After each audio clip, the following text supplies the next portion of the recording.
जी class नया chapter human health and disease शुरू करेंगे, लेकिन उसको शुरू करने से पहले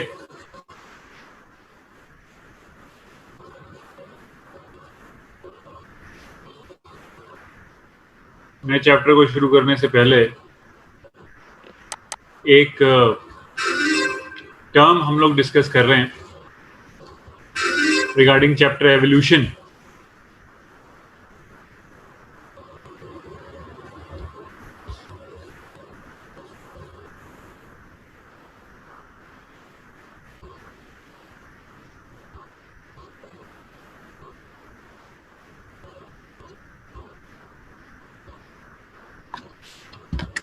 एक टर्म है मिमिक्री।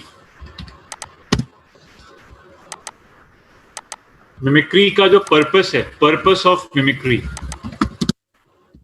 कंसीलमेंट यानी अपने आप को छुपाना।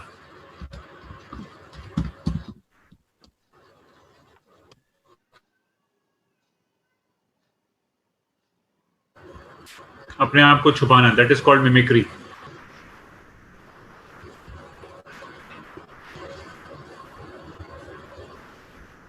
रिजेम्बलेंस कह लो, resemblance of the animal to other animal, resemblance of animal to other animal, or you can say resemblance of an animal to an object। Nature में किसी ऑब्जेक्ट या नेचर में किसी एनिमल को रिजेंबल करना, दैट इज कॉल्ड मिमिक्री। हम लोग resemble करेंगे, मतलब जो एनिमल है वो रिजेंबल करेगा किसी दूसरे एनिमल को या ऑब्जेक्ट को।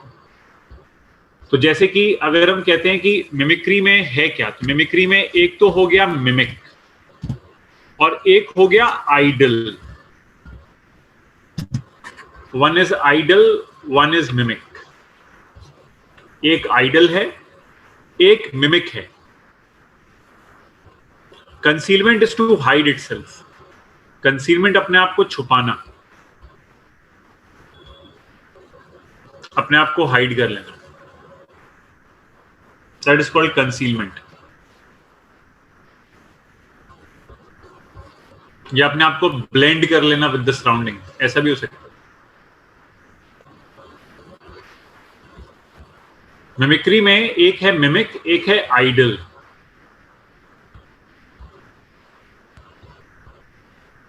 तो मिमिक वो होगा जो मिमिक्री करेगा, और आइडल वो होगा जो जिसकी मिमिक्री होगी। जैसे फॉर एग्जाम्पल अगर मैं अमिताभ बच्चन की आवाज निकाल रहा हूं सपोज, तो मैं मिमिक हूं और आइडल हो गए अमिताभ बच्चन। ये पॉइंट है, ठीक है। तो दो बातें याद रखनी, एक होता है मिमिक, एक होता है आइडल। मिमिक वो जो मिमिक्री कर रहा है, आइडल वो जो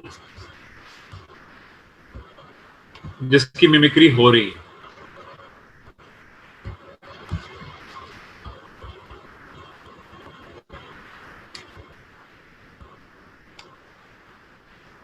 तो मिमिक्री वो है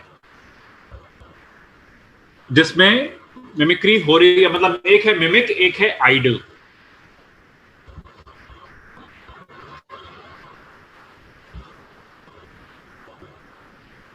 जिसकी मिमिक्री हो रही है वो आइडल है, और जो मिमिक्री कर रहा है वो मिमिक हो गया। दो तरीके से हम लोग देखते हैं इसको।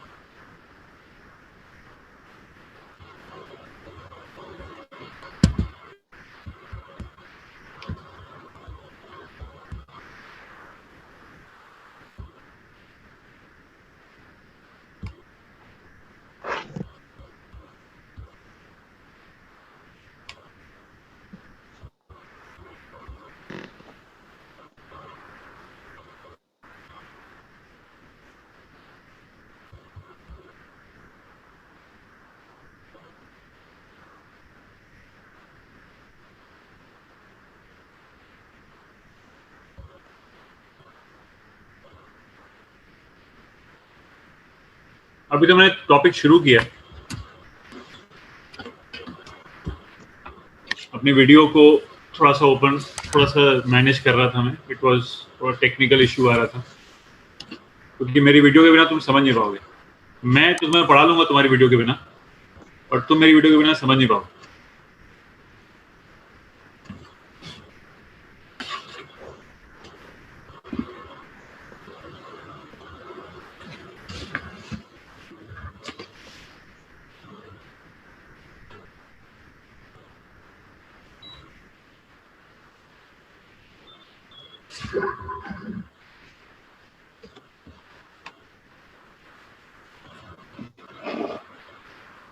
ओके, तो I was telling about mimicry, है ना. तो इसमें एक मिमिक है और एक आइडल होता है. तो अब जैसे कि फॉर एग्जांपल मैं ना इसमें एक टाइप लेके चल रहा हूं.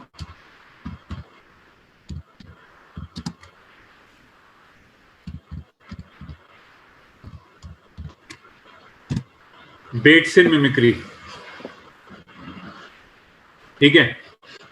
तो व्हाट हैपेंस कि जो इसमें क्या होता है, जो मिमिक है, मिमिक इज पैलाटेबल, खाने योग्य, पैलाटेबल और एडिबल. मतलब इट इज जो खाने योग्य है, मतलब इसको खाया जाता है, इसको प्रेडेटर मारेगा और खाएगा, दैट इज मिमिक. और जो आइडल है वो है अनपैलेटेबल. अनपैलेटेबल कह लो, या डेफिनेटली इट इज पॉइजनस, है ना. तो इसको नहीं खा पाएगा वो. प्रेडेटर की बात कर रहे हैं.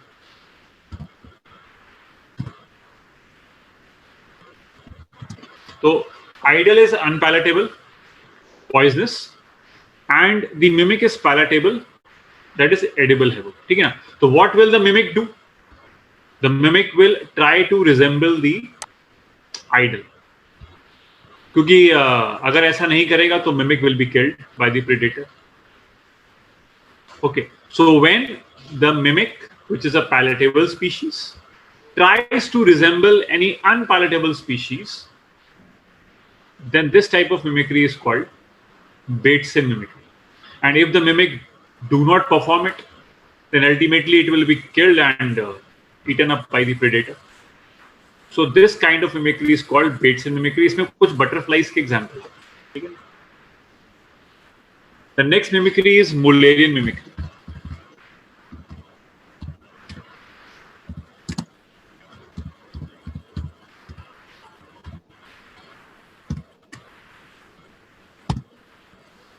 Mullerian mimicry. मुलेरियन मिमिक्री में क्या होता है? When two or more unpalatable species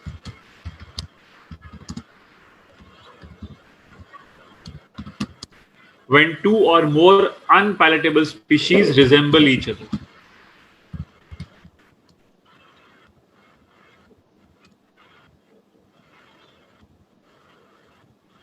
When two or more unpalatable species resemble each other, मतलब अब यहाँ पे सारे ही अनपैलेटेबल है, ऑल आर अनपैलेटेबल, है ना. ओके, और this is a matter of fact, we are studying इट. ऐसा नहीं है कि अगर वो अनपैलेटेबल हैं तो फिर वो क्यों अपने आप को क्यों मिमिक्री कर रहे हैं, क्योंकि वो सारे अनपैलेटेबल हैं तो फिर उनको तो जरूरत ही नहीं मिमिक्री करने की. लेकिन ये ऐसा नहीं है, ये एक स्टडी है.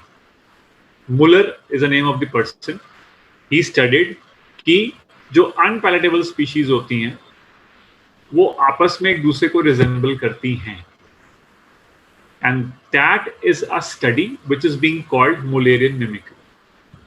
Okay, don't ever think कि the unpalatable species, why it will try to resemble the another unpalatable species. क्यों ऐसा क्यों करेगा? क्योंकि वो तो unpalatable ही है, तो उसको क्या जरूरत पड़ी मिमिक्री करने की? Okay, this is a study. Mullerian mimicry is a study. It shows कि when two or more unpalatable species are there, है ना, there is a similarity of resemblance between them. And that similarity is being called Mullerian mimicry. Clear हो गया? Yes. और इसमें बहुत सारे butterflies के एग्जाम्पल आते हैं. Monarch butterfly is there. Monarch butterfly viceroy butterfly, ठीक है ना, कुछ मैं ले लेता हूँ एक दो नाम।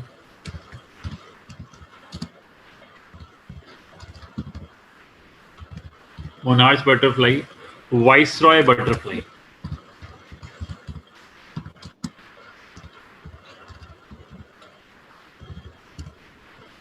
क्वीन, इसमें क्वीन बटरफ्लाई भी आती है।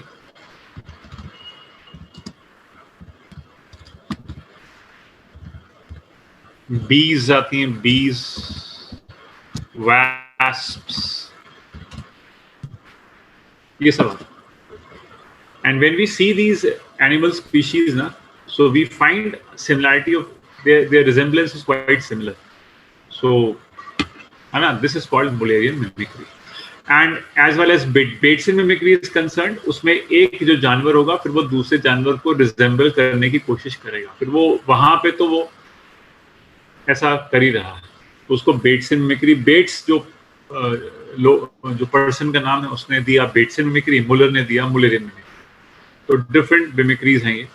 फिलहाल दो ही टाइप की मिमिक्री हम लोग यहाँ पे डील करते हैं। ओके, इसमें कुछ बटरफ्लाईज के, इंसेक्ट्स के एग्जांपल्स आते हैं, लेकिन और भी फर्दर एग्जांपल्स होंगे डेफिनेटली। आप चाहो तो गूगल पे सर्च कर सकते हो, लेकिन इतनी नीड नहीं हमको, तो जो मैं बता रहा हूँ बस दैट्स इट, तो उसमें काफी है। चाहो तो फर्दर और भी एग्जाम्पल्स पढ़ सकते हो। और वैसे मिमिक्री के एग्जाम्पल्स जो हैं वो बॉटनी में भी आते हैं, इकोलॉजी के अंदर, उसमें भी आएंगे। मैं will also tell you.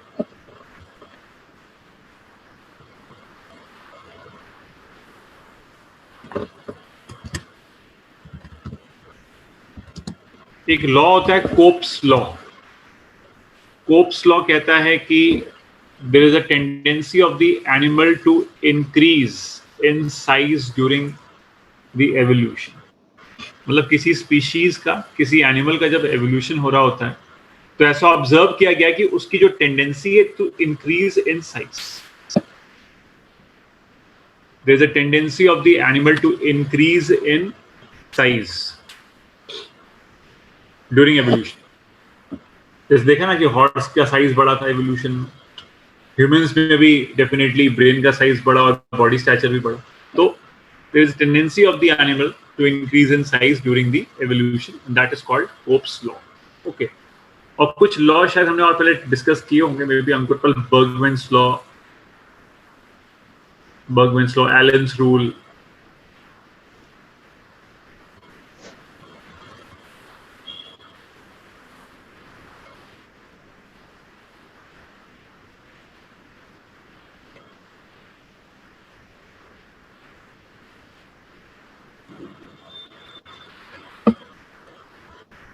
Ankur, what happened?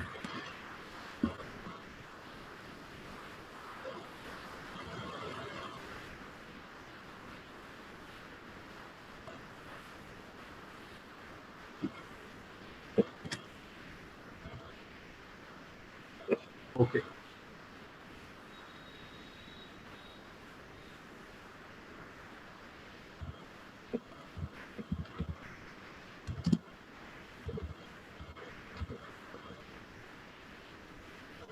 अगर हमने पढ़ा था बर्गमैन्स रूल तो कोई बता दे मुझे। Kushagra, can you tell? Shall I unmute you?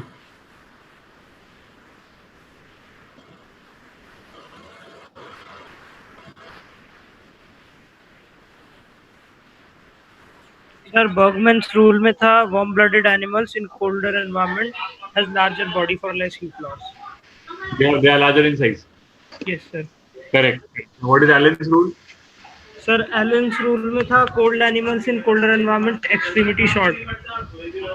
Warm-blooded animals in cold environment, extremities are short. Correct. That's good. Good. ठीक। हाँ, तो इसका मतलब हमने ये लॉस पढ़ लिए थे, तो हमने लॉस पढ़ लिए प्लस ये कोप्स लॉ मैंने ऐड कर दिया और हमने ह्यूमन एवोल्यूशन कर लिया। एंड तो मिमिक्री का एक टॉपिक हो गया हमारे पास, जो एक्स्ट्रा हमने डिस्कस करना था वो हो गया। और deme is a group of populations, वो एक सेक्शन होता है, वो ये उसमें आता है, कुछ आगे उसमें इकोलॉजी में आएगा, तो वहीं पढ़ते हो population, community, deems and all, वहीं पे आता है। इकोलॉजी में आएगा, पॉपुलेशन चैप्टर में, बॉटनी में बता देंगे।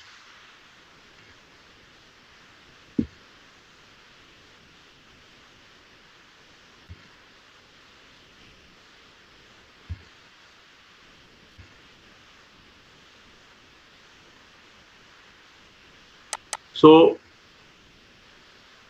That means the chapter is over. अच्छा, इसमें एक चीज और ले लेता हूँ मैंने एक एग्जाम्पल और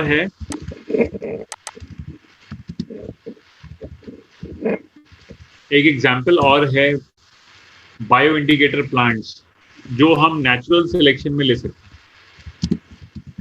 नेचुरल सिलेक्शन के अंदर क्रिएट करने में हेल्प करते हैं in the soil. Some plants help in the location of the elements in the soil, है ना। जैसे कि एक एग्जाम्पल हमारे पास आता है बेंट ग्रास का।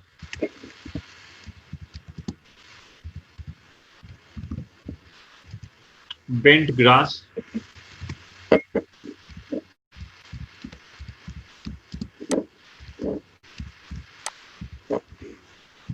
एग्रोस्टिस टीनुस,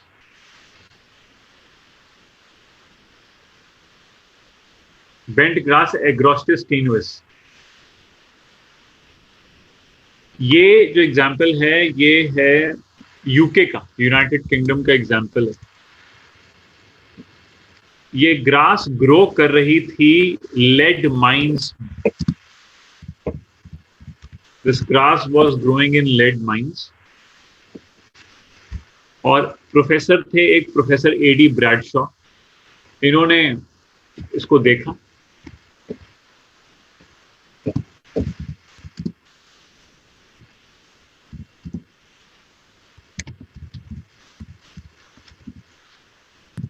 प्रोफेसर एडी ब्रैडशॉ ऑब्जर्व्ड कि ये ग्रास ग्रो कर रही है लेड माइंस में, तो क्यों ग्रो कर रही है, इसको तो नहीं ग्रो करना चाहिए में, लेकिन फिर भी जिंदा है।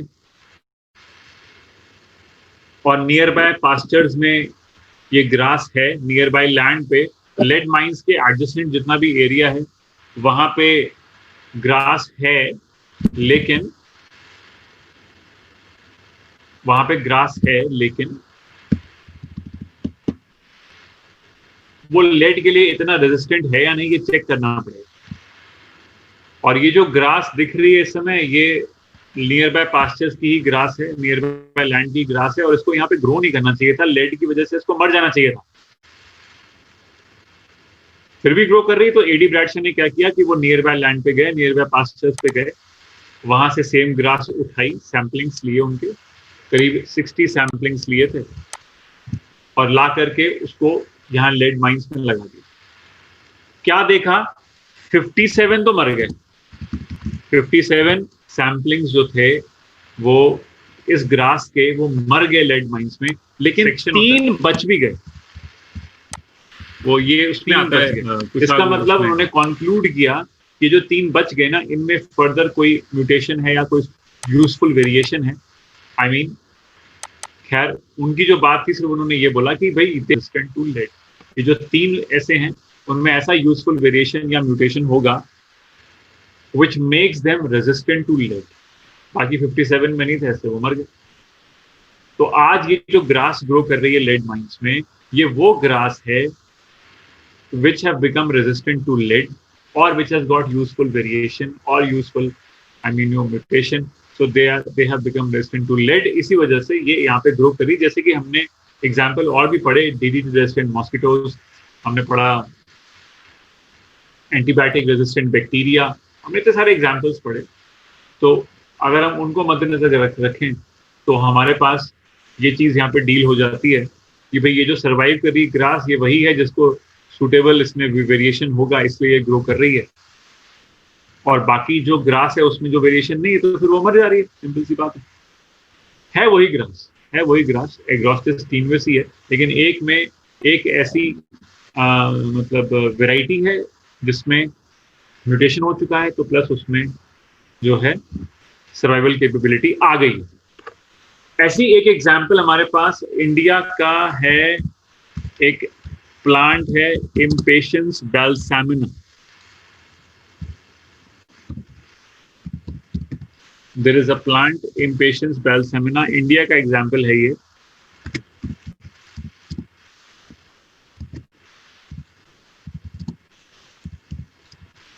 from Zwar Zinc Mines, Udaipur Rajasthan. Udaipur का एग्जाम्पल है ये।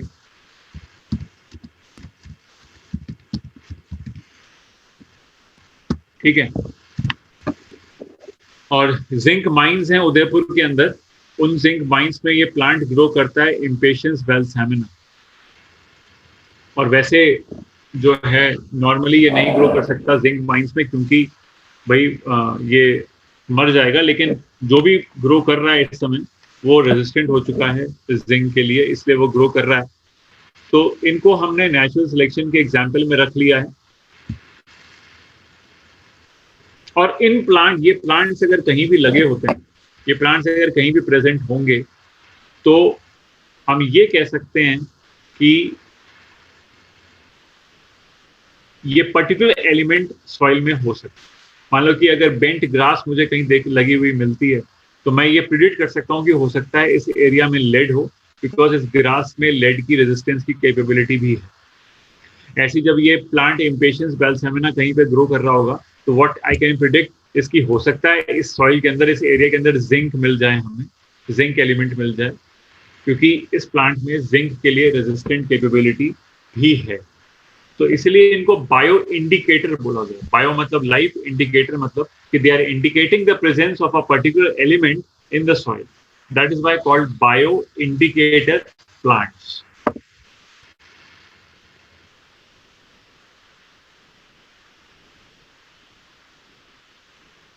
So with this, I conclude this chapter, and now we will begin the new chapter, human health and disease.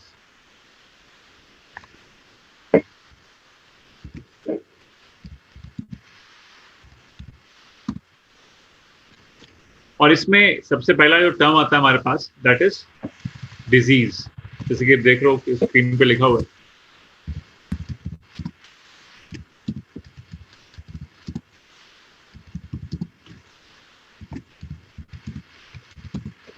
Human health and disease. Okay, इसमें सबसे पहला टॉपिक हमारे पास है disease.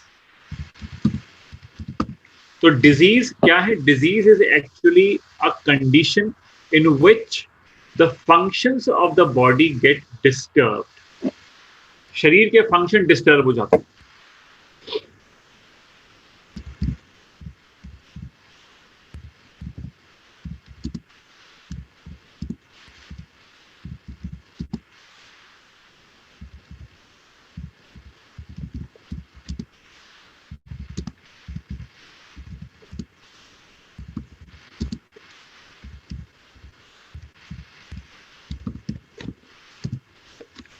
Conditions in which functions of body get disturbed.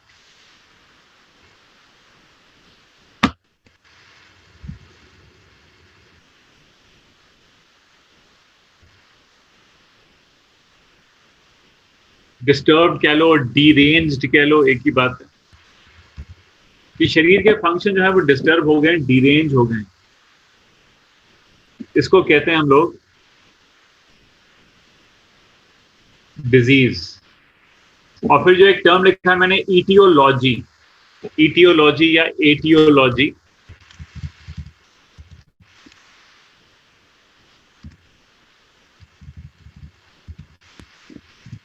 इसका क्या मतलब है? इसका मतलब है study of cause of disease.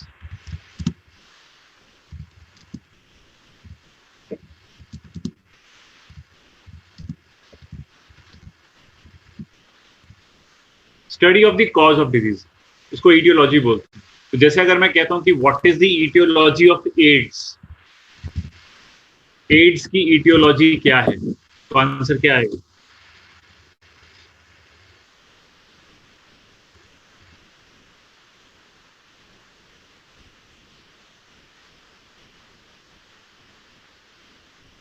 Yes, स्वतंत्र रे, राणा अंकुर, अंकुर पल, अशोक फोगाट, बिल्कुल सही जवाब दिया आपने, वेरी नाइस।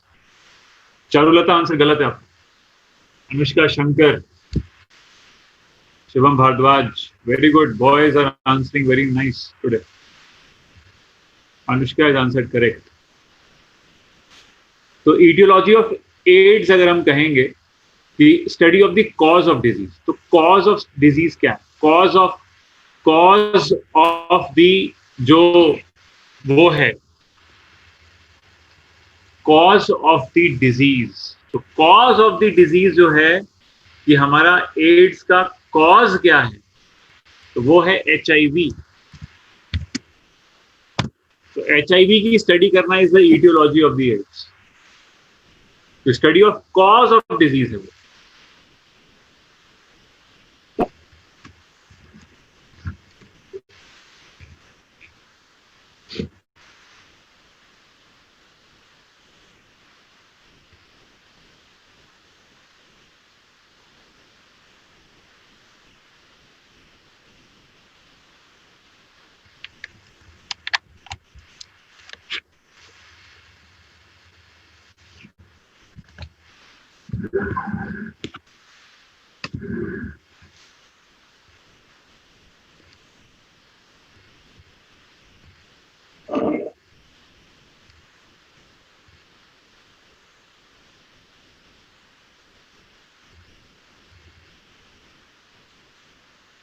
तो study of cause of disease. Okay, तो कॉज के लिए आपको बता दिया मैंने। कॉज इज जो पॉजिटिव एजेंट है उसकी बात करें। तो जो पॉजिटिव एजेंट है उसकी जब बात करोगे तो फिर वो एड्स का जो पॉजिटिव एजेंट है उसकी स्टडी की बात करेंगे, and that is HIV।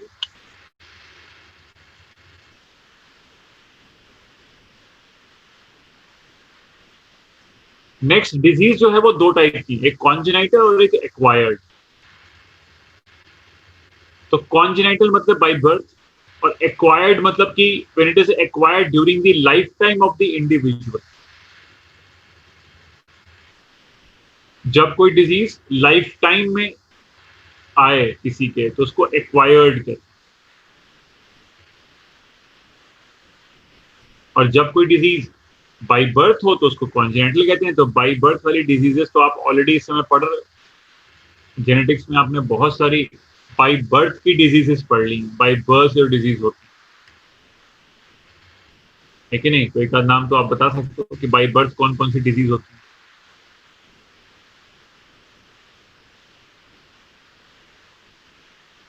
Down syndrome, जोयाली, करेक्ट। जितने भी सिंड्रोम्स हो गए, आप डाउन सिंड्रोम हो, चाहे सिकल सेल एनीमिया हो, चाहे क्लिनेफेल्टर सिंड्रोम हो, चाहे टर्नर सिंड्रोम हो, ये सब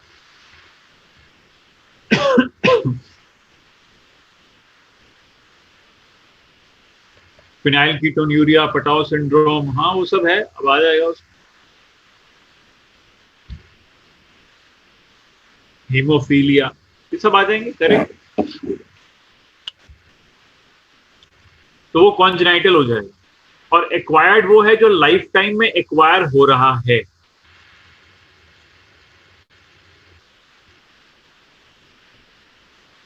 लाइफ टाइम में जो एक्वायर हो रहा है दैट इज एक्वायर्ड। जैसे कम्युनिकेबल, इसमें अब लाइफ टाइम में जो एक्वायर हो रहा है वो एक्वायर में आ गया। और इसमें दो टाइप हम लेके चलते हैं, एक कम्युनिकेबल और एक non communicable. One is communicable and non communicable, है ना। तो जैसे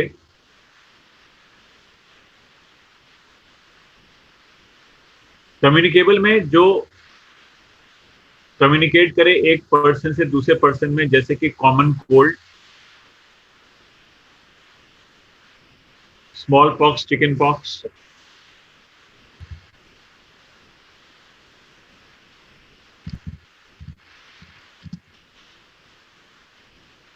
COVID-19 is also communicable, yes.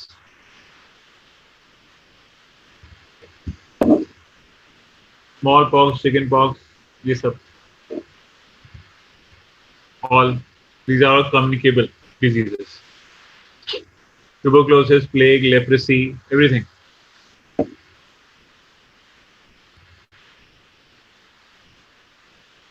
Non communicable में वो है जो कम्युनिकेट नहीं करता, जैसे cancer, it do not communicate. कि भाई अगर आप किसी कैंसर व्यक्ति के साथ में बैठे हैं आपको भी कैंसर हो जाएगा, बिल्कुल नहीं, it's not communicable. Diabetes is also not communicable, correct. all the nutritional disorders like beriberi, scurvy, okay, or embryological disorders like cleft palate, spina bifida. It's not communicable. It cannot be communicated from one person to the other. And the major cause of death amongst non-communicable diseases is cancer.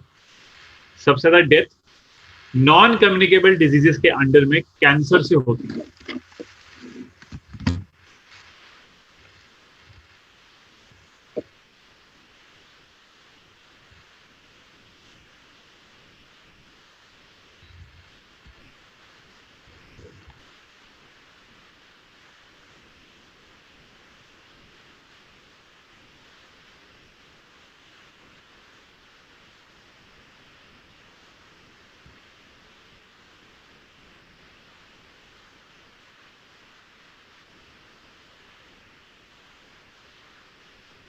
कुछ diseases के बारे में discuss करेंगे. Viral disease सबसे पहले लेके चल रहा हूं. Viral diseases,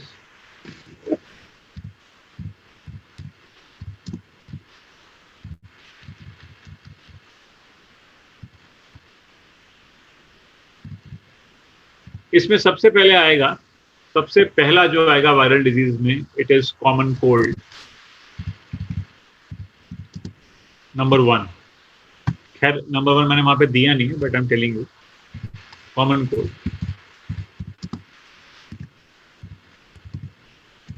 common cold is caused bye rhino virus. Rhino virus single standard RNA virus है ये.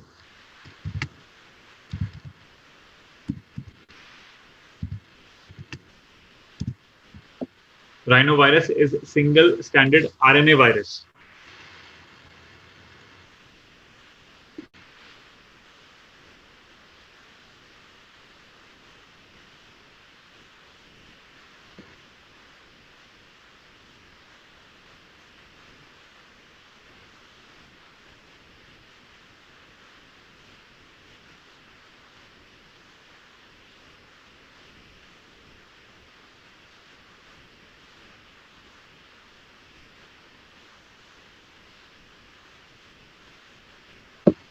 ओके, हाँ जी, सिंगल स्ट्रैंड आरएनए वायरस है कॉमन कोल्ड का virus, and it is a most infectious disease.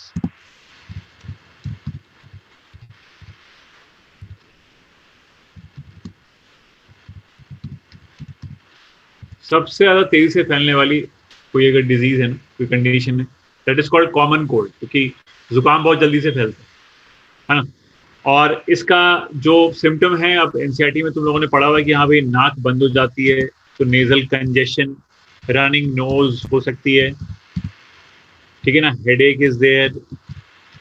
और ये सिम्टम्स जो होते हैं ये लास्ट करते हैं करीब 3 to 7 days. 3 to 7 days तक ये कॉमन कोल्ड के सिम्टम्स रहते हैं. रनिंग नोज, है ना. फेरिंग्स तक जा सकता है ये वायरस, फेरिंग्स तक जा सकता है ना, लेकिन लोअर रेस्पिरेटरी ट्रैक्ट में कभी नहीं जाएगा. It will never enter into lungs. तो it do not infect lungs. सिर्फ ऊपर ऊपर रहता है virus. Do not infect lungs. और म्यूकस ज्यादा बन रहा है. म्यूकस वही जो नोज निकलेगा, mucus, excessive mucus will be there. तो mucus production is there, no doubt. Mucus is excess, है ना. लेकिन the only thing is that, and this all mucus will all block the nose, there is nasal congestion, है ना. और nose block हो जाएगी तो फिर taste आना बंद हो जाएगा, स्वाद नहीं लगेगा खाने का, है ना, because you cannot smell, so you cannot have the flavor simply. So headache and all, everything is there. So it takes about 3 to 7 days to go. It's RNA virus, rhinovirus. There is no, I mean, there is no vaccine for common cold because the virus is mutable and changes every time. So every year you can have it, है ना. ऐसा तो कुछ नहीं है. तो mutable होता है ये वायरस, तो कोई वैक्सीन ऐसा कोई डेवलप है नहीं इसकी, है ना. लेकिन लंग्स को इन्फेक्ट नहीं करता. बस इतना ध्यान रखना कि it is only upper respiratory tract का वायरस है, लोअर रेस्पिरेटरी ट्रैक्ट में एंटर नहीं करेगा. अगर लंग्स में कोई वायरस एंटर कर रहा है तो फिर उसमें जब केस आता है, that is called influenza. Influenza influenza में लंग्स में इन्फेक्ट हो जाएगा. तो influenza is caused by myxovirus इन्फ्लुएंजाe.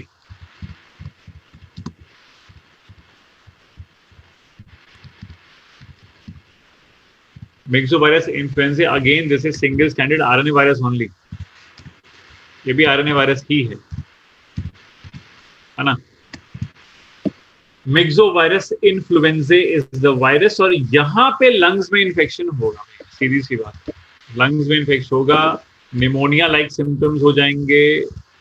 Pneumonia, the virus is causing pneumonia like symptoms. Bronchitis, inflammation of the bronchi will take place. Bronchitis, so it is severe. Ear infection can also take place. Okay, fever is there. ये थोड़ा flu like symptoms जो आप लोग पढ़ रहे हैं, corona के जो भी सिम्टम्स आप लोग पढ़ रहे हैं, कोरोना वायरस के, कोविड-19 के सिम्टम्स, सारे सिम्टम्स बिल्कुल ऐसे ही हैं इसके भी, same he, because flu like he है.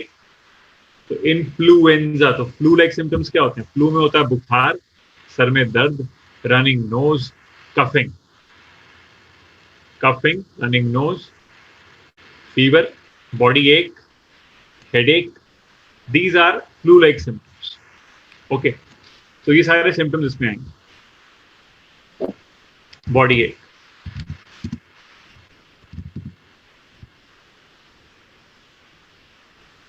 तो ये लंग्स को इन्फेक्ट कर रहा है. इसके लिए वैसे वैक्सीन अवेलेबल है, मार्केट में वैक्सीन आई हुई है इन्फ्लुएंजा की.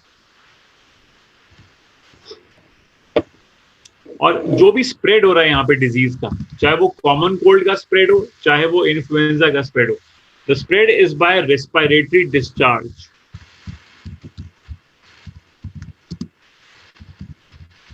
रेस्पिरेटरी डिस्चार्ज का मतलब होता है कि इफ अ पर्सन स्नीजेस और cough, then the aerosols move in the air and that can be inhaled by other person. और इफ जैसे कॉमन कोल्ड के लिए एक बात एनसीईआरटी और लिखती है, हाँ मुझे याद है, इसका स्प्रेड रेस्पिरेटरी डिस्चार्ज है या इन्फेक्टेड आर्टिकल्स से भी स्प्रेड हो सकता है.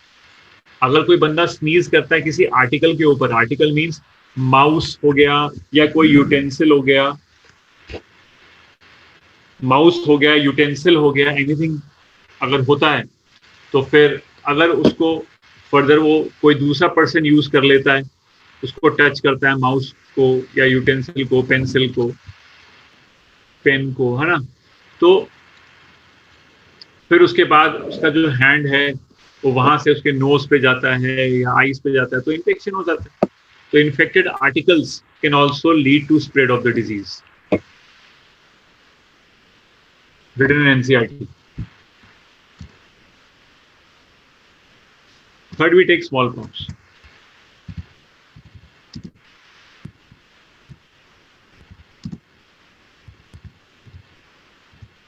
Smallpox is caused by variola virus.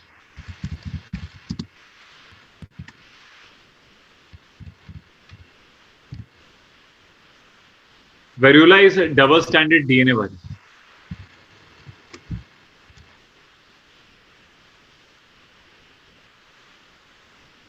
Smallpox में भी बुखार आता है, बॉडी के ऊपर रैशेस होते हैं, फिर इन रैशेस में पानी भर जाता है, दे बिकम पस लाइक, तो उसको बोलते हैं पस्ट्यूल्स जैसा हो गया, पस भर गई. और फिर पस्ट्यूल्स जो होते हैं वो स्कैब्स में कन्वर्ट हो जाते हैं. स्कैब्स होते हैं थोड़े से डार्क, हार्ड, थोड़े से रफ. जब ये दाना सूख जाएगा, ऐसा कह सकते हो, उसको स्कैब कह सकते हैं. रैशेस, लाल लाल रैशेस हो जाएंगे, उसमें पानी भरेगा, थोड़ा सा वाटरी फ्लूइड आ जाएगा, और फिर ये थोड़े से डार्क हो जाएंगे, थोड़े से ड्राई हो जाएंगे, थोड़े से हार्ड हो जाएंगे, उनको स्कैब्स कहते हैं. और फिर ये स्कैब्स गिरेंगे, they will fall from the skin, और पीछे निशान छूट जाता है, यहाँ पे गड्ढे बन जाते हैं स्किन में, तो पीछे निशान भी कहते हैं, पॉक मार्क्स आर लेफ्ट. तो scabs fall.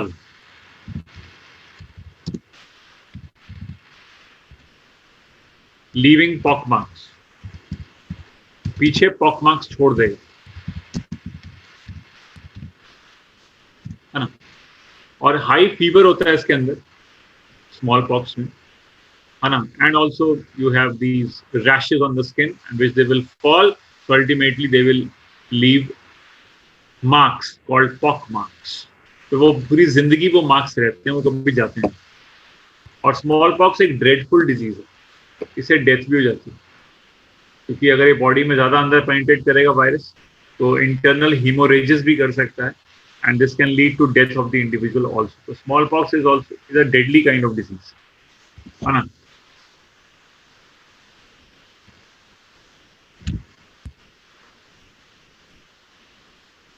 स्मॉल पॉक्स की वैक्सीन बनाई थी एडवर्ड जेनर ने।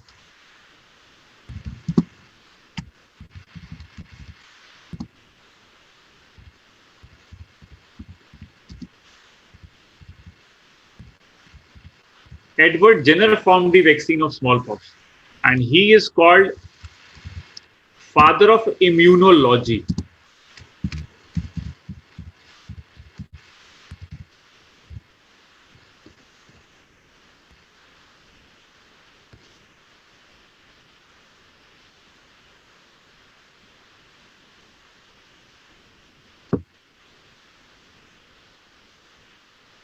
Edward Jenner is called father of immunology, और इन्होंने बहुत इंपॉर्टेंट काम किया, स्मॉल पॉक्स की वैक्सीन बनाई इन्होंने। और बनाने का तरीका ये था कि इन्होंने इनके एरिया में स्मॉल पॉक्स जब फैला हुआ था तो इन्होंने ऑब्जर्व किया कि वहां पे जो मिल्क मेड्स थे, ग्वाले, उनको स्मॉल पॉक्स ऑब्जर्व नहीं हुआ। उनको देखा कि उनको स्मॉल पॉक्स नहीं हो रहा है। Milk maids they show resistance against smallpox. जो ग्वाले हैं उनकी बात करें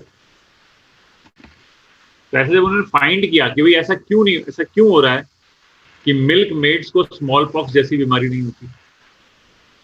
हो रही, दे आर रेजिस्टेंट। इन्होंने ऑब्जर्व किया कि मिल्क मेड्स को एक लेस विरुलेंट फॉर्म पहले हो चुकी है, that is called cowpox. Cowpox happens to cow, and since these milkmaids are associated with cow, so they catch cowpox. The milkmaids, they catch cowpox. हो जाता है cowpox, लेकिन cowpox से डेथ नहीं होती, it's a mild form for the, उससे death नहीं होती। But since you have the cowpox, you will produce antibodies against it, you will become immune to it. Smallpox virus maybe जो कॉपॉक्स है उसमें हो सकता है थोड़ी सिमिलैरिटी रही हो किसी स्ट्रक्चर में, किसी प्रोटीन्स की वायरसेस में, तो इसीलिए जो एंटीबॉडीज बन रही, they are also functioning against small pox. तो इसी वजह से जिसको पहले एक बार कॉपॉक्स हो गया उसको स्मॉल पॉक्स नहीं, ऐसा जेनर ने फाइंड किया। तो फिर उसने क्या किया कि एक एक्सपेरिमेंट किया। उसने एक बच्चा था 8 साल का लड़का, James Phipps, not James bond, James Phipps. तो जेम्स फिप्स जो है उसको उसने पहले इनॉक्यूलेट कर दिया काउपॉक्स, उसको काउपॉक्स दे दिया पहले जेम्स को, and then after some time उसने उसको स्मॉल पॉक्स दिया, एंड ही ऑब्जर्व दैट कि जेम्स को डिजीज नहीं है। Then he was of the notion कि if a mild form, I mean he was of the notion कि cowpox could be a mild form of the small pox. तो ऐसा हो सकता है कि if the mild form is being introduced in the body earlier, then the attack of the virulent form can be prevented. Okay, मतलब यहाँ से concept आया vaccination. I am telling you what is the meaning of vaccine. Vaccine concept was given by Edward Jenner. Vaxa means cow, तो नाम पड़ गया vaccine. तो vaccine क्या होती है? वैक्सीन में होता क्या? वैक्सीन कंसिस्ट ऑफ वीक और किल्ड पैथोजन।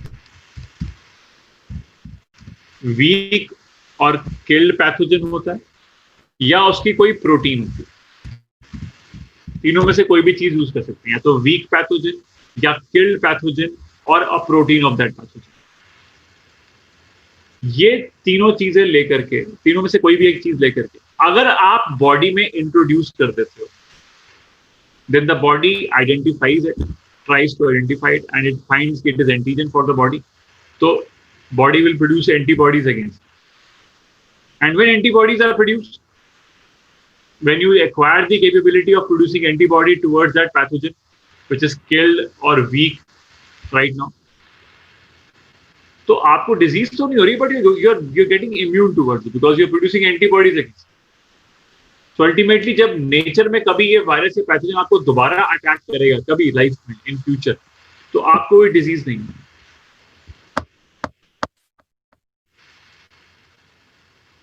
समझ में आया?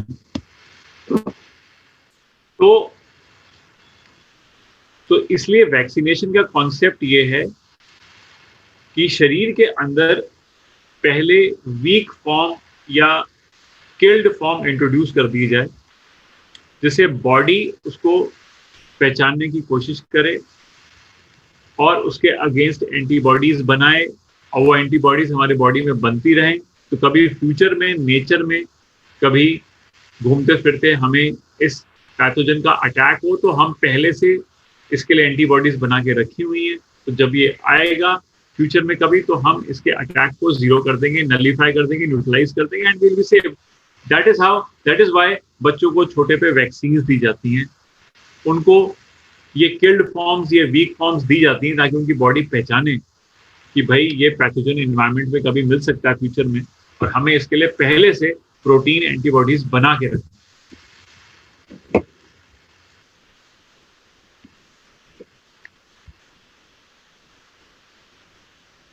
Next is chicken pox.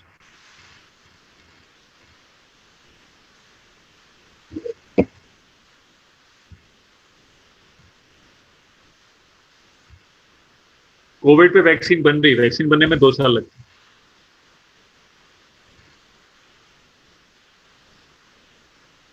Vaccine बनने में 1 से 2 साल लगती है, इतनी जल्दी नहीं होता.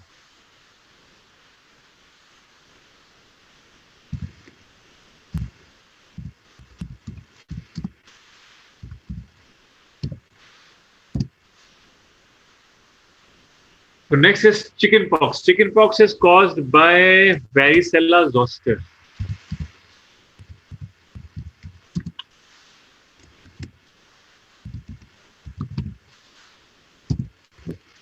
Varicella zoster is again double stranded DNA virus, और इसमें माइल्ड फीवर होता है, ज्यादा नहीं, लेकिन जब भी होता फीवर तो हो गई होगा फिलहाल, चाहे माइल्ड हो चाहे स्ट्रॉन्ग, फीवर तो हो गई होगा, जैसे माइल्ड होता है.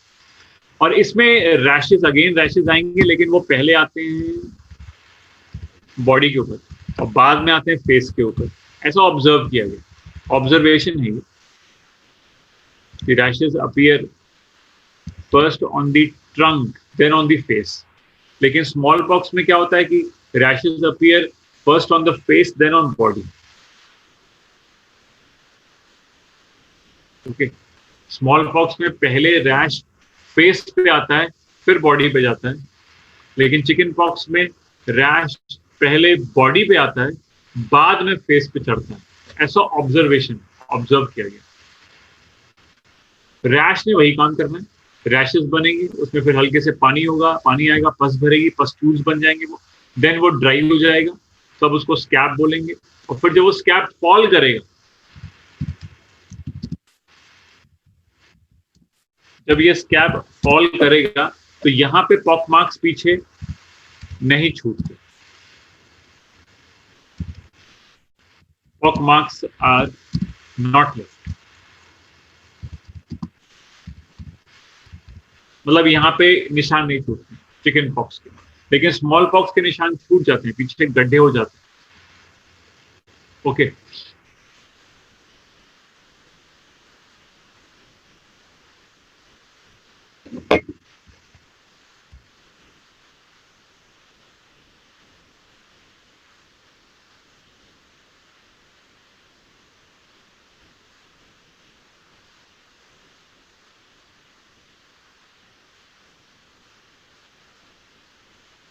वैसे वैक्सीन अवेलेबल है चिकन पॉक्स की, लेकिन चिकन पॉक्स ऐसा कुछ इरेडिकेट नहीं हुआ है वर्ल्ड से. चिकन पॉक्स से ऐसे कोई इतनी डेथ्स रिपोर्टेड नहीं है. वैसे वैक्सीन आ गई है चिकन पॉक्स की. अच्छा, स्मॉल पॉक्स को हमने इरेडिकेट कर दिया है वर्ल्ड से. Smallpox has been eradicated.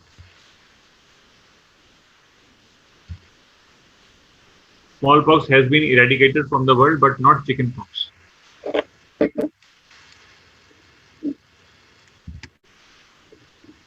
Vaccine आ गई है, चिकन पॉक्स की भी है, अवेलेबल है मार्केट में। लेकिन कोई भी वैक्सीन होती है तो वो पहले वो बनाई जाती है, फिर उसके ट्रायल्स होते हैं एनिमल्स के ऊपर, तब वो लॉन्च होती है। तो कोरोना के केस में अभी कोरोना तो रिसेंट है, जनवरी मार्च फरवरी से आया है, तो इतनी जल्दी उसकी वैक्सीन बनेगी नहीं, इट विल टेक टाइम। पहले वो वैक्सीन बनेगी, फिर it will undergo on trial, उसको ट्रायल्स पे भेजा जाएगा, then only it will be launch. तो it is not a matter of 1 day, 2 day, 1 month, it's a matter of year at least. कोरोनल कोई वैक्सीन है?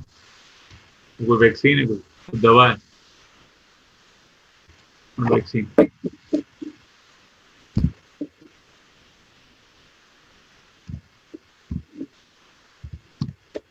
वैक्सीन आ जाएगी मार्केट में, तुमको चल जाएगा, डोंट वरी, तुम घर पे बैठोगे, बाहर निकलने की पड़ी हो तुम।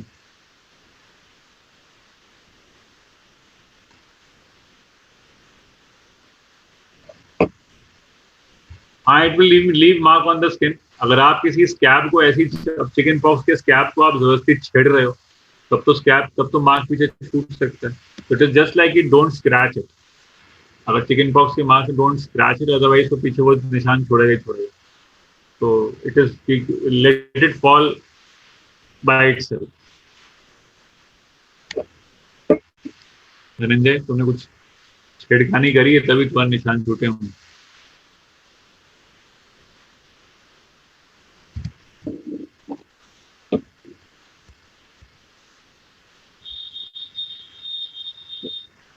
चिकन पॉक्स नॉर्मल हो जाता है लोगों को, ऐसे कोई प्रॉब्लम नहीं है।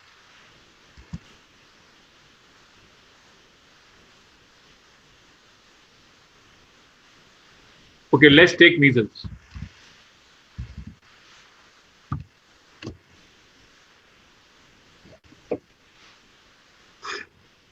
स्कैब्स हैं, स्कैब्स में वायरस हो सकता है डियर, तो इन्फेक्शन तो होने के चांसेस नहीं, व्हाई नॉट। इससे स्मॉल पॉक्स वाले पेशेंट को दूर रखेंगे ना हम, किसी भी वायरल पेशेंट को हम दूरी बना के रखते हैं, उसके साथ बैठते थोड़ी है भाई, सीधी सी बात। चिकन पॉक्स वाले पेशेंट के साथ भी नहीं बैठते, इन्फेक्शन दोबारा होने के चांसेस हैं, तो कुछ भी हो सकता है, तो आप दूरी बना के रखते हैं, उसके साथ बैठ के स्कैब थोड़ी फॉल हो रहे हैं, तो फिर अब ऐसी बातें करते हैं। Measles is caused by rubeola virus.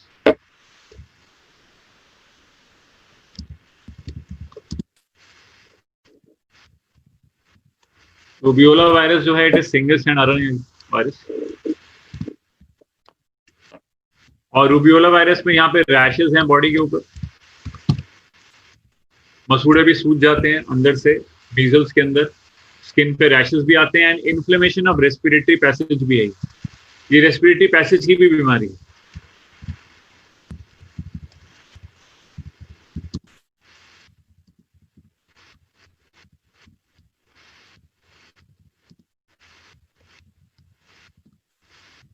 Inflammation of respiratory passage है, शरीर के ऊपर रैशेज हैं।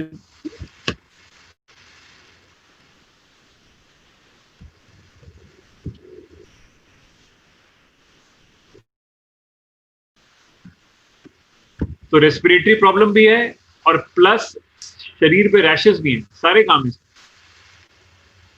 ठीक है ना।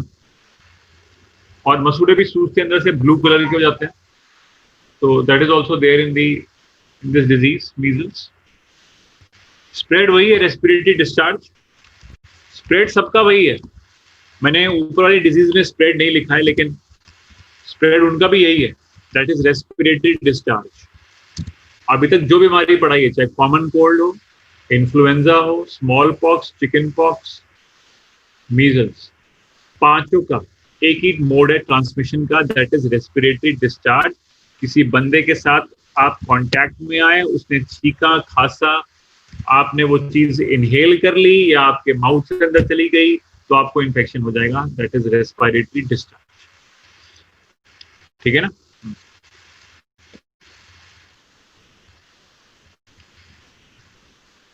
एक होता है rubella, that is German measles, वो अलग है। ये मैंने रूबियोला वायरस बताया।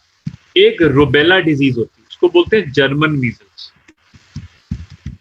और ये मैंने पहले भी नाम पढ़ा रखा है टेराटोजेनी के अंदर, कि फर्स्ट ट्राइमेस्टर में the through placenta these viruses can cross and enter into the foetus. तो इसके लिए वैक्सीन हमारे पास जो आती है वो आती है MMR।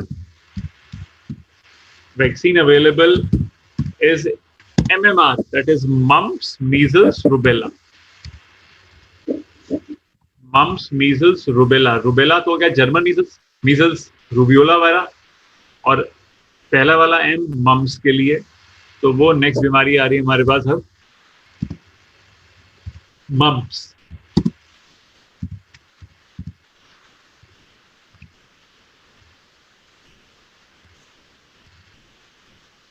जर्मन मीजल्स हो चाहे मीजल्स हो, सिम्टम्स एक ही। मम्स मीज MMR की वैक्सीन तो वैसे स्टार्ट में लग जाती है, लेकिन अगर आपने बाद में लगवाई तो उससे कोई फर्क नहीं पड़ता, लेकिन स्टार्टिंग में लग जाती है MMR की वैक्सीन। 2 साल तक 24 मंथ्स तक बच्चे के सारे ऑलमोस्ट सारे वैक्सीन कंप्लीट हो जाते हैं। उसके बाद फिर उसको बूस्टर डोजेज लगती है। एज सच कोई न्यू वैक्सीन नहीं लगती। 2 इयर्स तक सारी वैक्सीन कंप्लीट। उसके बाद we all have booster doses, booster of influenza, booster of typhoid, booster of if it's a girl we can have cervical cancer vaccines also. तो वो सब आगे अलग होता है।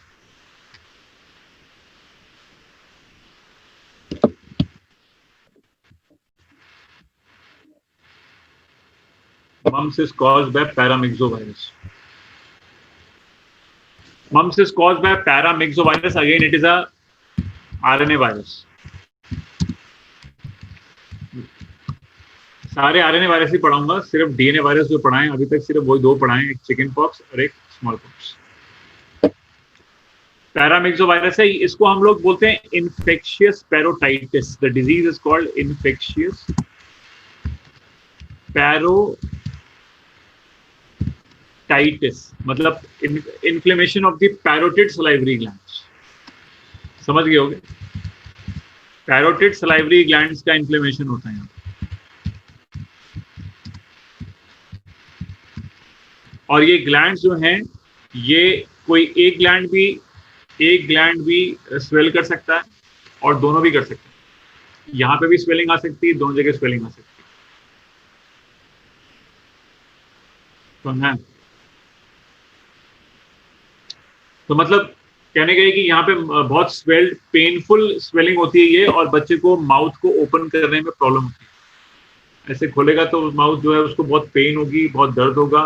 और जो वायरस है वो कहाँ प्रेजेंट है? Virus is there in the saliva. Virus saliva के अंदर है।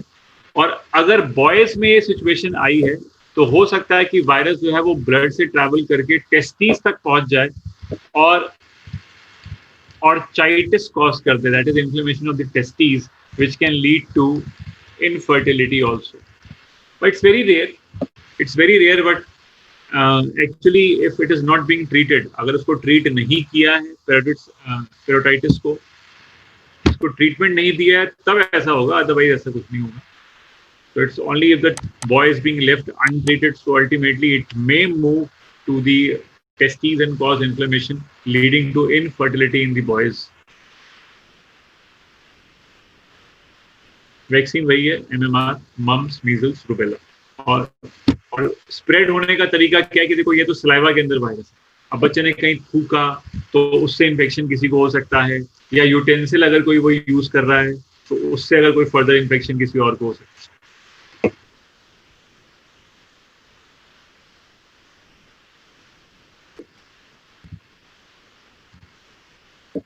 पोलियो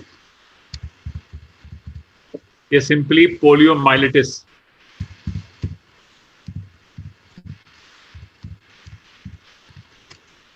पोलियोमाइलिटिस, इसको हम कहते हैं इन्फेंटाइल पैरालिसिस।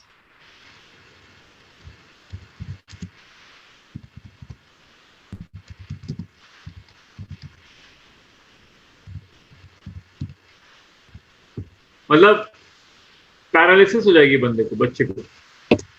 इसमें बहुत स्ट्रॉन्ग फीवर आता है, then it is followed by paralysis.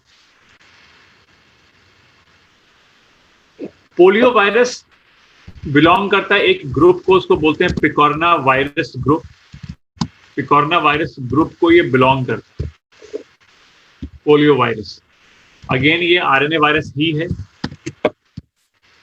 और इसका जो इन्फेक्शन है that is through contaminated food and water.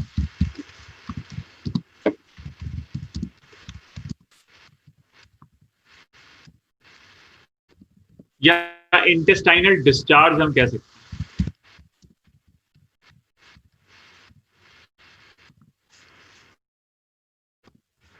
Intestinal discharge, क्योंकि ये जो वायरस जब एंटर करता है गंदे खाने से, जब ये एंटर करता है वायरस, तो it will multiply in paired patches. Paired patches में ये मल्टीप्लाई करता है।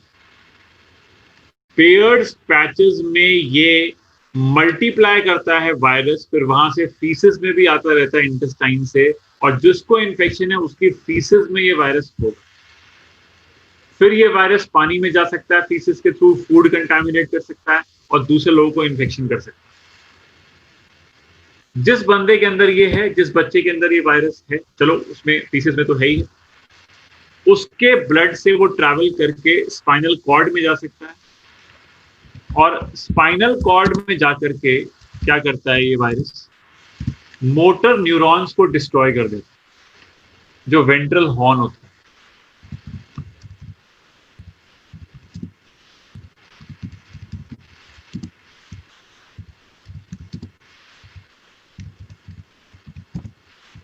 जो वेंट्रल हॉर्न होता है, आप स्पाइनल कॉर्ड का जब ट्रांसफर सेक्शन पढ़ते हो तो आपको चलता है पता कि उसमें दो चीजें होती हैं, एक डॉर्सल हॉर्न और एक वेंट्रल हॉर्न। डॉर्सल हॉर्न से सेंसरी न्यूरॉन्स से एंटर करते हैं, वेंट्रल हॉर्न से मोटर न्यूरॉन से एग्जिट करते हैं। तो ये वायरस क्या करता है, वेंट्रल हॉर्न को जाकर के डिस्ट्रॉय कर देता है, जिससे मोटर न्यूरॉन्स के साइटॉन्स वहां पे डिस्ट्रॉय हो जाते हैं और मोटर इंपल्सेस स्पाइनल कॉर्ड से निकलना बंद हो जाता है। जनरली ये लोअर एरिया को इन्फेक्ट करता है, तो इसलिए पैरों पे पैरालिसिस हो जाती है, क्योंकि मोटर न्यूरॉन्स डिस्ट्रॉय हो जाते हैं। और जब मोटर न्यूरॉन डिस्ट्रॉय हो गए तो अल्टीमेटली क्या होगा कि muscles will not be contracted. अगर आप न्यूरॉन्स को डिस्ट्रॉय कर दोगे, नर्व्स को डिस्ट्रॉय कर दोगे बॉडी में, तो वो नर्व्स जिस मसल्स को जा रही होंगी वो मसल्स काम करना बंद कर देंगी, बिकॉज न्यूरॉन ही नहीं काम कर रहा है तो मसल क्या काम करेगी, नर्व इंपल्स ही नहीं है अगर आपके पास, तो फिर मसल कैसे कॉन्ट्रैक्ट करेगी। तो मसल कॉन्ट्रैक्ट नहीं करेगी तो मतलब वो पैरालिसिस हो गया। तो this happens in polio. Polio होने के बाद, एक बार पोलियो हो गया, एक बार न्यूरॉन्स डिस्ट्रॉय हो गए, तो फिर वो कभी क्योर नहीं हो सकता। It can not be cured, की कोई दवा नहीं। एक बार हो गया तो it can not be cured, ठीक है ना। हाँ, वैक्सीन अवेलेबल है, बचपन में वैक्सीन लगी होगी तो कभी नहीं होगी। Vaccine is available. एक सेबिन्स ओपीवी की वैक्सीन है, सेबिन्स ओपीवी ओरल पोलियो वैक्सीन, 2 बूंद जिंदगी की, जिसका ऐड हम देखते हैं टीवी के अंदर। ये सेबिन्स ओपीवी है, सेबिन व्यक्ति ने बनाई है ये ओरल पोलियो वैक्सीन। इसमें लाइव वायरस होता है, जिंदा वायरस। ये 2 बूंद जो जिंदगी की है उसमें जिंदा वायरस होता है, लेकिन वीक होता है, weak, not strong, weak virus होता है। डिजीज कॉज नहीं करेगा, never cause a disease, it will only stimulate the body for antibody production. और एक और वैक्सीन आती है, सॉल्क वैक्सीन, हम पढ़ेंगे आगे की फादर ऑफ पोलियो वैक्सीन जब आएंगे।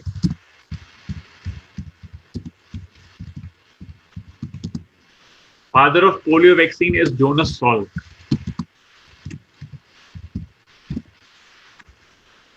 सॉल्क की जो वैक्सीन है वो इंजेक्टेबल वैक्सीन है।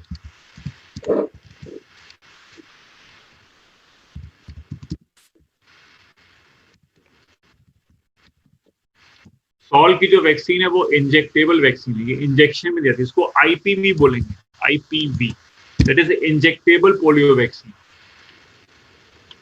इसमें किल्ड वायरसेस होते हैं,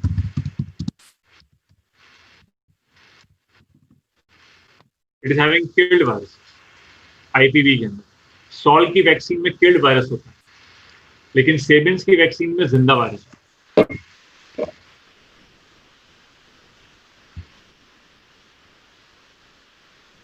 next is rabies. Rabies is caused by rhabdovirus.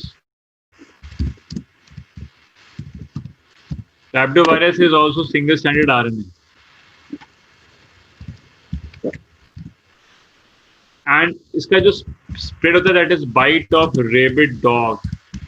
किसी rabid dog या cat, jackal, wolf, monkeys,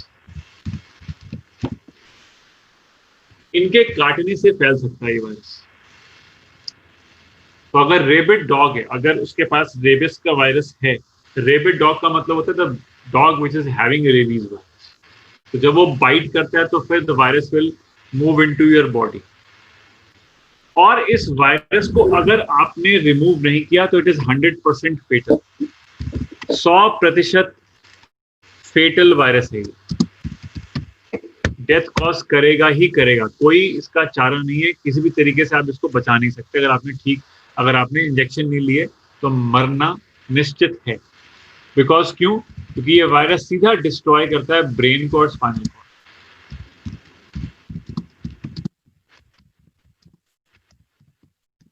destroys brain and spinal cord. It is 100% fatal virus. तो इसलिए बाइट के बाद we have to take injection जो available होते हैं मार्केट में, वो हम ले सकते हैं and we can prevent from the disease rabies. इसमें एक सिम्टम होता है हाइड्रोफोबिया। एक सिम्टम होता है हाइड्रोफोबिया। हाइड्रो मतलब वाटर, फोबिया मतलब फियर ऑफ वाटर। हाइड्रोफोबिया एक सिम्टम है इस डिजीज का, रेबीज का। इसमें इंसान को पानी से बहुत डर लगता है, पानी पीने का डर होता है। फियर ऑफ वाटर जो है,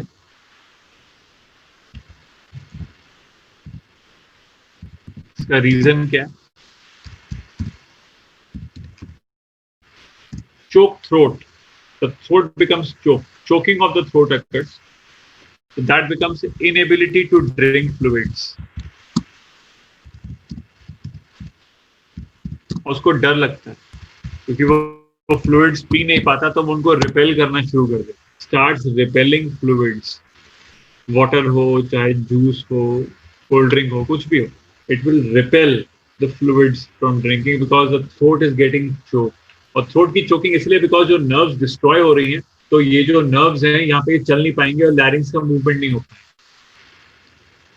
लैरिंग्स का मूवमेंट नहीं हो पाएगा। क्यों नहीं हो पा रहा लैरिंग्स का मूवमेंट? क्योंकि नर्व्स डिस्ट्रॉय हो गई हैं और मसल्स काम नहीं कर रही हैं। वही बात हो गई जैसे पोलियो में हो रहा था। तो हल्के जब नर्व्स डिस्ट्रॉय करना शुरू कर देती हैं तो चोकिंग हो जाती है थ्रोट में, और फिर अगर लैरिंग्स की मसल्स या फेरिंग्स की मसल्स पे कंट्रोल छूट जाए तो फिर वो ड्रिंकिंग ऑफ फ्लूइड्स हैम्पर हो जाता है, जिसकी वजह से वो हाइड्रोफोबिया उसको नाम दिया जाता है। इसमें मेंटल रिटार्डेशन भी बंदे को हो सकता है, पागलपन भी आ सकता है उसके अंदर, क्योंकि ब्रेन पे अफेक्ट होता है। तो थोड़े से उसके जो बिहेवियर होगा ना, उसमें एक ड्रास्टिक चेंज आएगा, उसमें अग्रेसिवनेस भी आ सकता है जो रेबिड इन्फेक्टेड इंडिविजुअल हो। और अगर वो काट गया है कोई डॉग, और वो डॉग अगर मर गया है विद इन अ वीक और समथिंग, तो इसका मतलब कि उसको रेबीज तो था तभी तो वो मरा।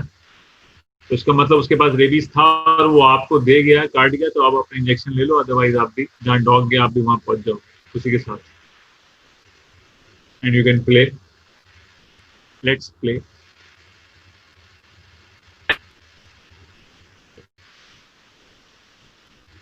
कुणाल, मैंने आंसर दे दिया।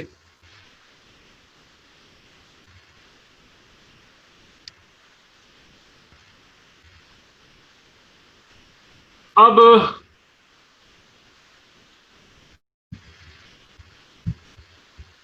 क्योंकि वायरस है ना, वायरस तो ब्रेन और स्पाइनल कॉर्ड को डिस्ट्रॉय करेगा, चाहे वो डॉग का हो चाहे वो ह्यूमंस का। उसे तो अपना काम करना है, वो डॉग को भी मार देगा और आपको मार देगा। पॉइंट ये।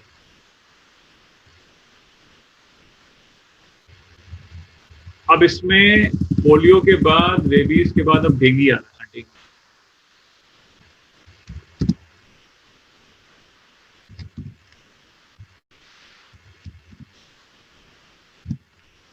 डेंगू को बोलते हैं ब्रेक बोन फीवर, हड्डी तोड़ बुखार। क्यों? क्योंकि शरीर में बहुत दर्द होता है, शरीर में अथाह दर्द होता है, जैसे कि बहुत सारे फ्रैक्चर्स हो गए। ऐसा ये बुखार है डेंगू फीवर। डेंगी बोलते हैं इसको इंग्लिश में, और हिंदी में इसको डेंगू बोलते हैं। क्योंकि वॉवेल आया ना लास्ट में ई, तो डेंगी बन जाता है, डेंगू फीवर। तो dengue fever break bone fever है, और इसको कौन कॉज करता है? It is cause by flaviribo virus. Flaviribo virus, या हम कहें आर्बो वायरस कह सकते हैं इसको, आर्थ्रोपॉड बॉर्न वायरस। आर्बो की फुल फॉर्म है arthro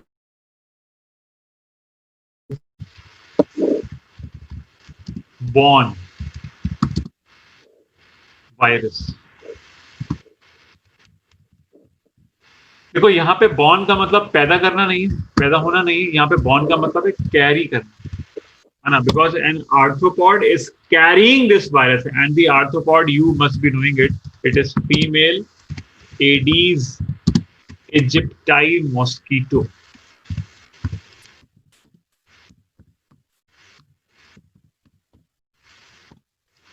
female Aedes egyptine mosquito इसको कैरी करता है। कॉमनली इस मॉस्किटो को हम एक और नाम देते हैं, we call it tiger mosquito. सुना होगा तुम लोगों ने, टाइगर मॉस्किटो कहते हैं, क्योंकि इसकी बॉडी के ऊपर व्हाइट और ब्लैक स्ट्राइप्स मिलती हैं, टाइगर जैसे मिलती हैं, जैसे टाइगर के ऊपर होती है व्हाइट स्ट्राइप्स होती है, बिल्कुल वैसे ही इस पे मिलती हैं, इसलिए इसको टाइगर मॉस्किटो कहते हैं। और जनरली ये डे टाइम में काटता है, ज्यादा हाइट पे नहीं उड़ता है, ये लो ही हाइट पे रहता है, तो पैरों पे जल्दी काट जाएगा अगर कवर नहीं है बॉडी तो। फिलहाल वायरस बॉडी के अंदर आएगा तो बुखार करेगा, आप जानते हो, इसमें प्लेटलेट काउंट भी रिड्यूस हो जाता है, तुम लोगों ने सुना ही होगा, क्योंकि यहाँ पे दिल्ली में काफी होता है। And we can use a simple term for it, thrombopenia. Thrombopenia का मतलब fall in platelet count, reduction in the platelet count, that is थ्रोम्बोपिनिया। और सिंपल पैरासिटामोल यूज करके ये बुखार ठीक होता है। इसमें rest is more important, rest and drinking of fluids is most important for dengue fever.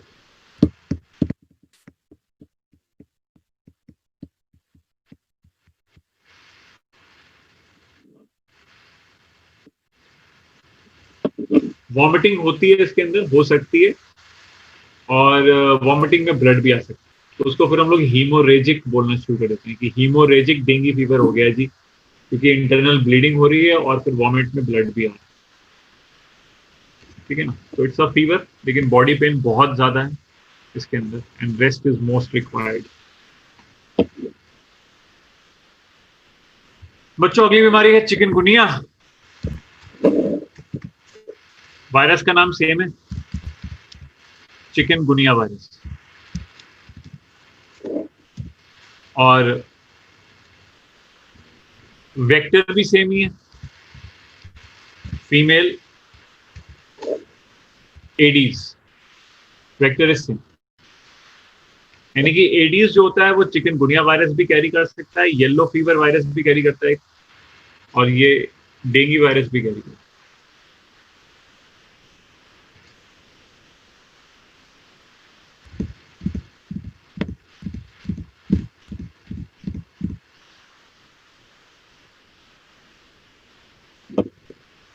Chikungunya में भी शरीर में बहुत दर्द होता है, बहुत दर्द होता है, लेकिन इसमें कुछ ज्यादा ही दर्द होता है।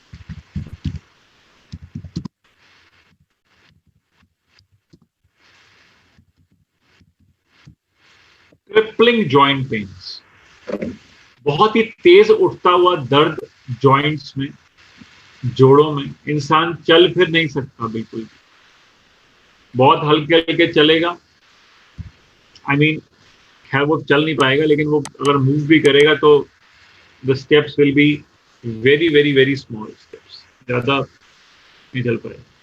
और इसमें स्किन के नीचे स्वेलिंग भी आ जाती है, फेस स्वेल कर जाता है, ईयर्स एंड ऑल स्किन पे स्वेलिंग आने लग जाती है,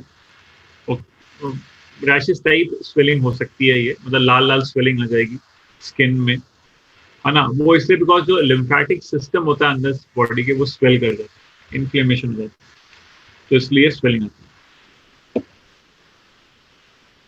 वैक्सीन कोई नहीं है, we don't have vaccine for dengue, we don't have vaccine for chikungunya, okay.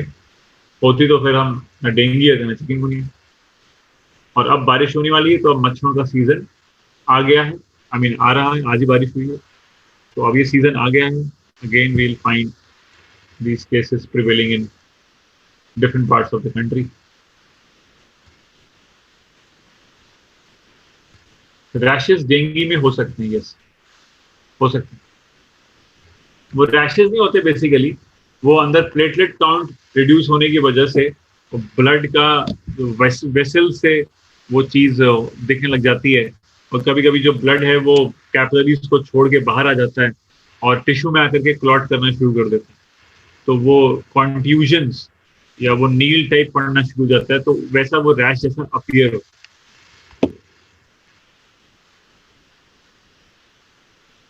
Hepatitis is the next disease. Hepatitis जो है ये एक जनरल टर्म है। हेपेटाइटिस का मतलब होता है इन्फ्लेमेशन, इन्फ्लेमेशन ऑफ लिवर। अब लिवर का जो इन्फ्लेमेशन है वो किसी अल्कोहल की वजह से भी हो सकता है, आई मीन शराब पीने की वजह से भी हो सकता है, कोई ड्रग कोई दवाई खाने से भी हो सकता है, कोई रिएक्शन की वजह से भी हो सकता है।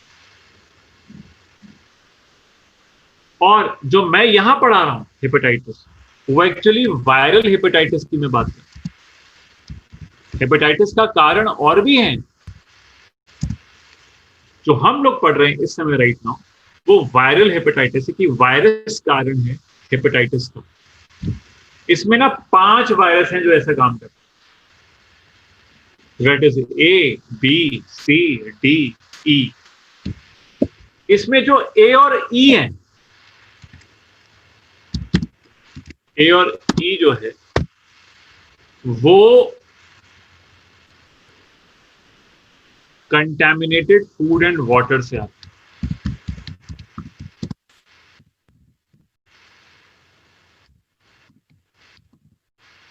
या इसको हम कह सकते हैं faeco oral root.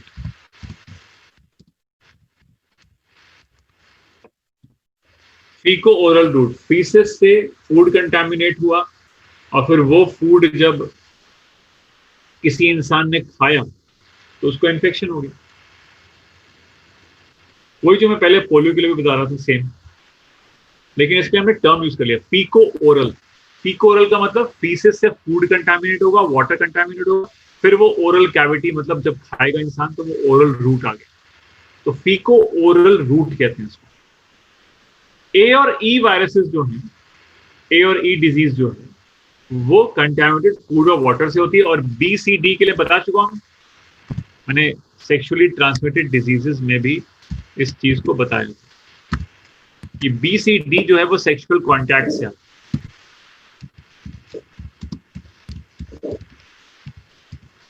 Sexual contact कह लो या इन्फेक्टेड ब्लड ट्रांसफ्यूजन से भी आ सकता है।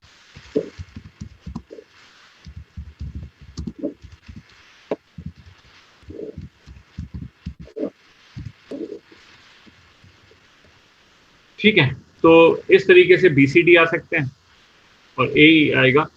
पांचों में हेपेटाइटिस तो होना ही है, इन्फ्लेमेशन ऑफ द लिवर तो होना ही है, एक चीज तो कॉमन ही है। बाकी जॉन्डिस भी है, लिवर कैंसर भी है, ठीक है, और डेथ भी हो सकती है। हेपेटाइटिस बी के इन्फेक्शन से डेथ हो सकती है, सी से भी हो सकती है। डेफिनेटली डी से भी हो सकती है। और ई वाला जो है लास्ट वाला, हेपेटाइटिस ई जो है लास्ट वाला, उसके ज्यादा केसेस प्रेगनेंसी में देखे गए। प्रेग्नेंट वुमेन का फर्टालिटी रेट ज्यादा देखा गया फॉर ई। जॉन्डिस किसी भी से भी हो सकता है, ए से भी, बी से भी, सी डी से भी हो सकता है। जॉन्डिस एक जनरल चीज,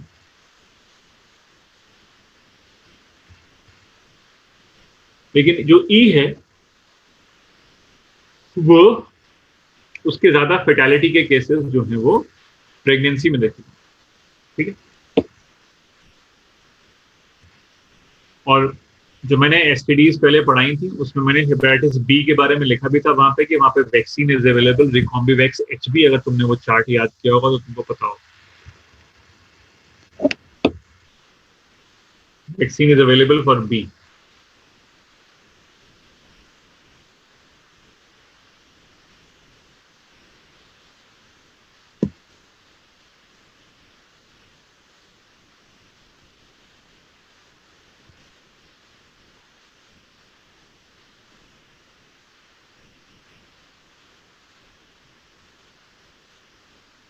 वायरल डिजीजेस के बाद अब आती है बैक्टीरियल डिजीज। बैक्टीरियल डिजीज में सबसे पहले आती है कॉलेरा।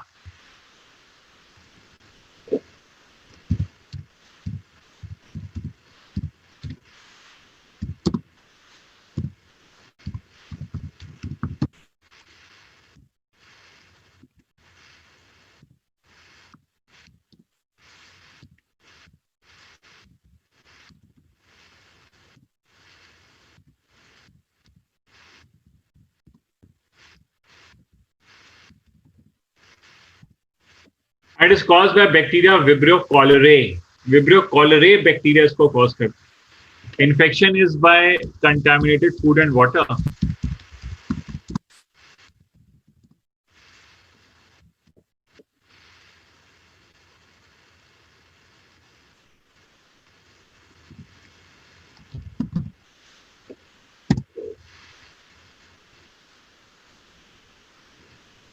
और तुम सब जानते हो कि इसमें डायरिया होता है। आई होप इतना तुम लोगों ने पढ़ा होगा ये। इसमें डायरिया होता है, इसमें वॉमिटिंग होती है, और डायरिया और वॉमिटिंग से बहुत सारा पानी और नमक शरीर से लूज हो जाता है, और फिर प्लाज्मोलिसिस होने के चांसेस हैं, श्रिंकेज हो जाएगा सेल्स का, और पानी अगर लॉस हो गया शरीर से तो फिर इंसान की डेथ भी हो सकती है, बच्चे की डेथ भी हो सकती है, इंसान की डेथ भी हो सकती है। तो फिर ORS, ओरल रिहाइड्रेशन सोल्यूशन, तो दिया जाता है। अच्छा, इसमें एक सिम्टम और आता है, that is rice water stool. चावल के पानी जैसा स्टूल, यानी कि जो पीसेस हैं वो, मतलब कि एक तरीके से ऐसा डायरिया है जिसको हम लोग राइस वाटर स्टूल कह रहे हैं। तो पानी बहुत ज्यादा और water and salt is severely lost from the body in case of cholera.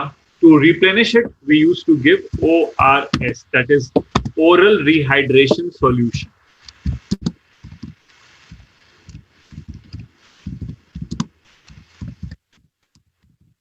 इसमें सॉल्ट वाटर में मिक्स करके एवरी आवर पे एक ग्लास जो है वो पी लेते हैं, ताकि जो लॉस्ट वाटर और सॉल्ट है दैट इज बीइंग रिप्लेनिश्ड, क्योंकि अगर ये सॉल्ट वाटर लूज हो गए तो फिर डेथ हो सकती है। तो कॉलेरा हो गया। कॉलेरा के बाद सेकंड लेते हैं। सेकंड टाइफॉइड को छोड़ते हैं because it's less time to discuss typhoid, but it needs quite. Rice water stool का मतलब है चावल का पानी जैसे बहुत थिन होता है ना, और वाइटिश थोड़ा सा। तो राइस वाटर स्टूल का बस एक रिजेम्बलेंस दी गई है कि जो स्टूल आ रहा है, जो फीसेस आ रही हैं, वो राइस वाटर जैसी है, चावल के पानी जैसी, मतलब जिसको लूज मोशंस टाइप जिसको आप कह सकते हो, तो बहुत ही थिन है, and that is causing great loss of the water from the body and the salt. तो उसको कंप्लीट करने के लिए we will have oral rehydration solution का घोल पिएगा पर्सन एवरी आवर पे थोड़ा सा, तो it will replenish the lost water and the salt, है ना। सुना आगे।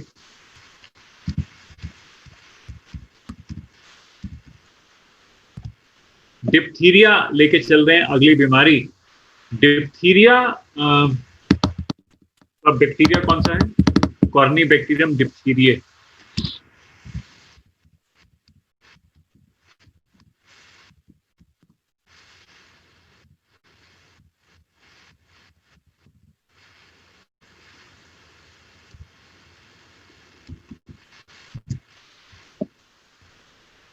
इसका जो स्प्रेड होगा that is by respiratory discharge. Respiratory discharge से होगा ये डिप्थीरिया। ये रेस्पिरेटरी पैसेज की problem, it is inflammation of respiratory passage. Inflammation है इन फैरिंग्स, फैरिंग्स में इन्फ्लेमेशन हो जाएगा और कहते हैं कि एक ग्रे कलर की मेम्ब्रेन डेवलप कर जाती है फैरिंग्स में।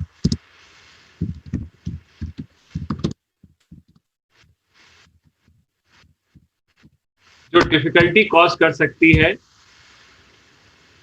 ब्रीदिंग।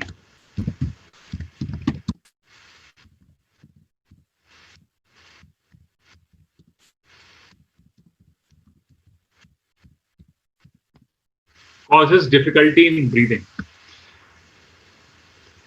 मतलब मेरे कहने का मतलब है कि फैरिंग्स के अंदर स्वेलिंग आ जाती है, अंदर से इन्फ्लेमेशन हो जाता है और ग्रे कलर जैसा कुछ अपीयर होता है, वहां पे ग्रे कलर की मेम्ब्रेन डेवलप करती है फैरिंग्स में और ये इन्फ्लेमेशन है जिससे ब्रीदिंग पैसेज ब्लॉक हो जाता है और बच्चे को ब्रीद करने में प्रॉब्लम होती है। ये 5 साल के बच्चों तक ये डिजीज देखी जाती है, diphtheria.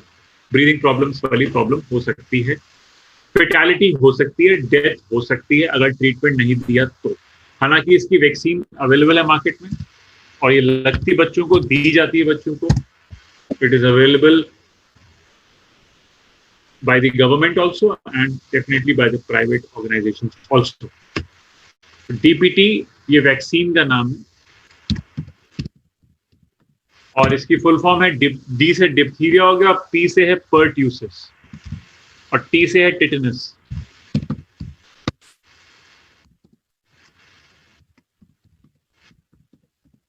Diphtheria, pertussis, tetanus triple vaccine हो गई है। जैसे MMR पढ़ रहे थे, मम्स, मीजल्स, रूबेला, तो ये भी ट्रिपल वैक्सीन है, डीपीटी, डिप्थीरिया, पर्ट्यूसिस, टिटेनस। मतलब कि एक ही वैक्सीन के अंदर 3 बीमारियों की दवा है, वैक्सीन है। मतलब 3 बीमारियों की वैक्सीन है ये, डिप्थीरिया की, पर्ट्यूसिस की और टिटेनस की। मतलब एक तीर से 3 निशाने हैं कि एक वैक्सीन पे 3 बीमारियों का खात्मा हो जाएगा शरीर से।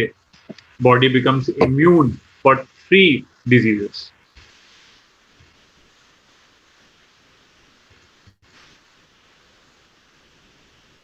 पर्ट्यूसिस क्या है? पर्ट्यूसिस देख लेते हैं। Pertussis is caused by Bordetella pertussis bacteria।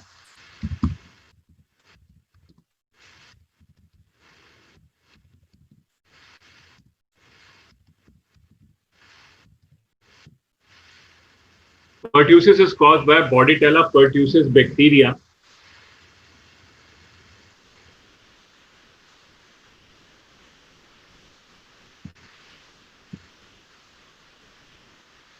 है ना। और पर्ट्यूसिस को हम लोग कॉमनली कहते हैं whooping cough, काली खांसी। हिंदी में इसको काली खांसी कहते हैं। बहुत ज्यादा बच्चा खांसी करता है और गले से उसके बहुत भारी आवाज निकलती है जिसको whoop कहते हैं, तभी इस बीमारी का नाम पड़ गया whooping cough। बहुत भारी आवाज from the throat when the child coughs, है ना। और कफिंग बहुत देर तक होती रहती है, मतलब कफ के अटैक्स पड़ते हैं और बहुत देर तक खांसी होती रहती है, बच्चा खांसता रहता है। तो इसको काली खांसी का नाम दिया गया पर्ट्यूसिस। और again the same vaccine is available, that is DPT vaccine. Again next we take tetanus. तो टिटनस जो बैक्टीरिया है दैट इज क्लोस्ट्रीडियम टिटनाई।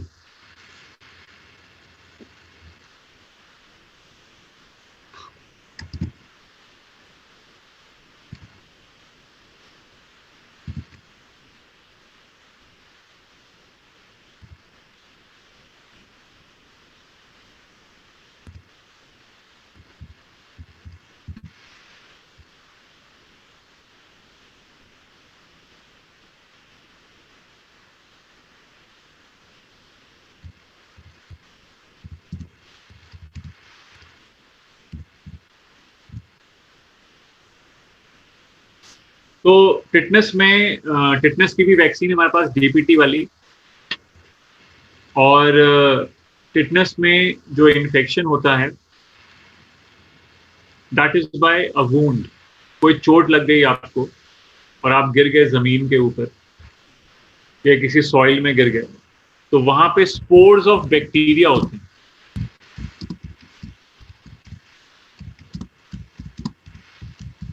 सॉइल के अंदर स्पोर्स ऑफ बैक्टीरिया होते हैं और ये एंटर कर सकते हैं आपकी बॉडी में through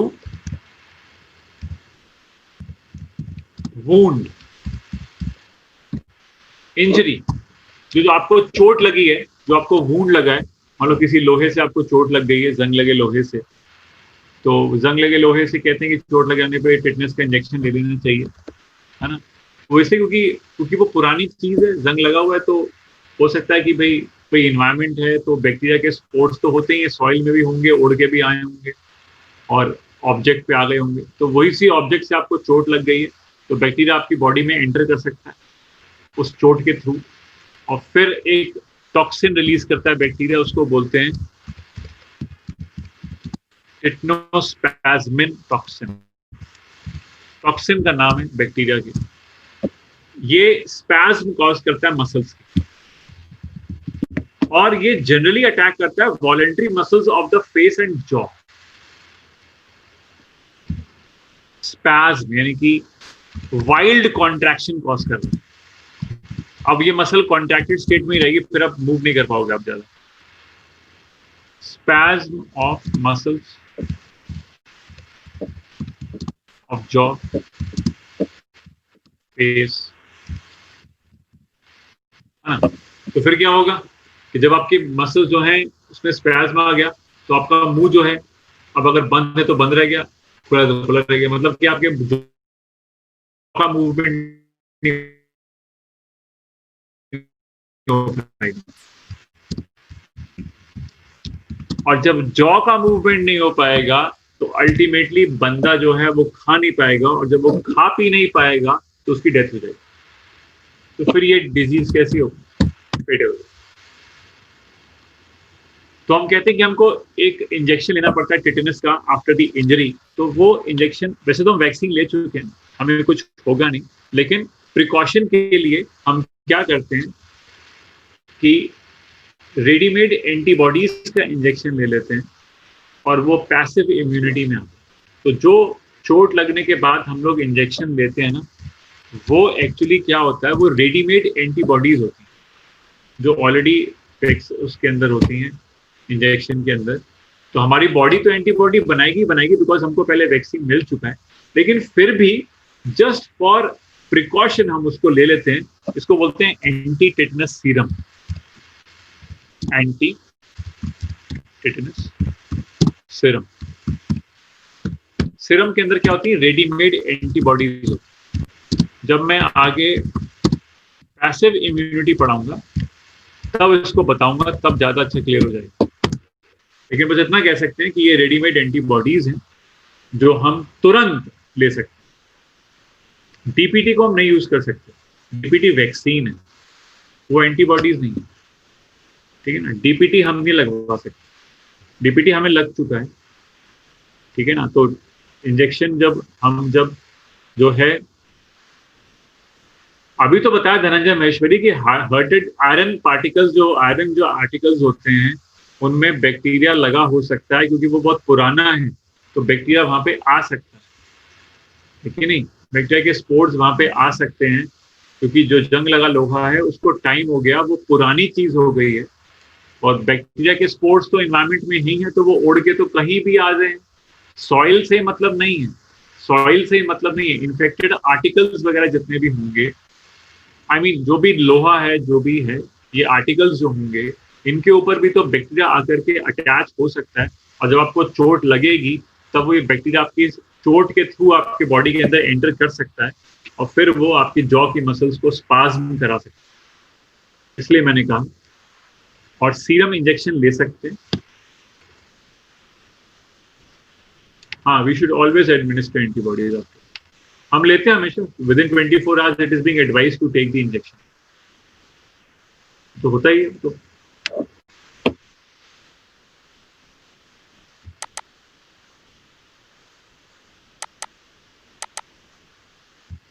after any wound, after every wound, हर चोट के बाद हमको ATS का एक इंजेक्शन लगवा लेना चाहिए फॉर प्रिकॉशन। एंटीबॉडी हमारे पास बन चुकी है, हमें वैक्सीन लगी हुई है, लेकिन फिर भी for precaution we can have ATS after चोट, हम लगवा सकते हैं।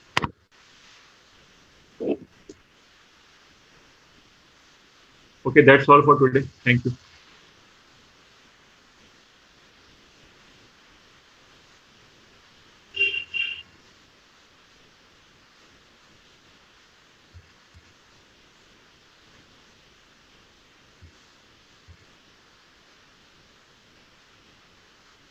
नहीं लगवाएंगे तो फिर हमको हो सकता, हम नहीं लगवाएंगे तो हो सकता है कि भाई अटैक हो जाए। ऐसे होने का बहुत मुश्किल चांसेस है, लेकिन just for precaution we do it. ठीक है ना, ऐसा हम कर लेते हैं। मे भी हो सकता है, it's very rare but can affect, very rare है, इसे श्योर नहीं है बिल्कुल कि होगा ही होगा, इट्स वेरी रेयर। हाँ, हमें वैक्सीन लगी हुई तभी हम बच गए।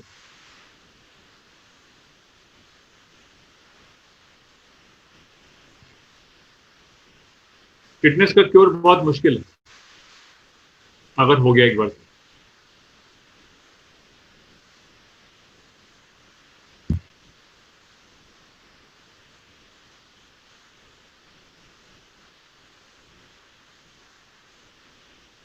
ओके, और तुम लोग का जो नेक्स्ट सेशन होगा वो MS टीम्स पे होगा, माइक्रोसॉफ्ट टीम्स। आप सबको इन्फॉर्मेशन मिल गई होगी, डाउनलोड कर लीजिएगा। सबसे पहली क्लास तो खैर आपकी थर्सडे को होगी, जो भी होगी, बॉटनी एंड केमिस्ट्री होगी मे बी, तो आपको इन्फॉर्मेशन मिल जाएगी।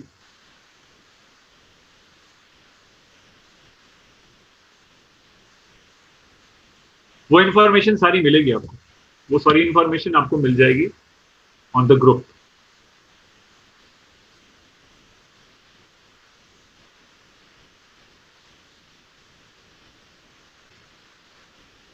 Okay then pal, take care, bye bye. Dengue की कोई मेडिसिन नहीं होती राजू, कोई मेडिसिन नहीं होती है, उसमें रेस्ट लेते हैं बस, और पैरासीटामॉल लिए जाती है बस, और कुछ नहीं है। ठीक है ना।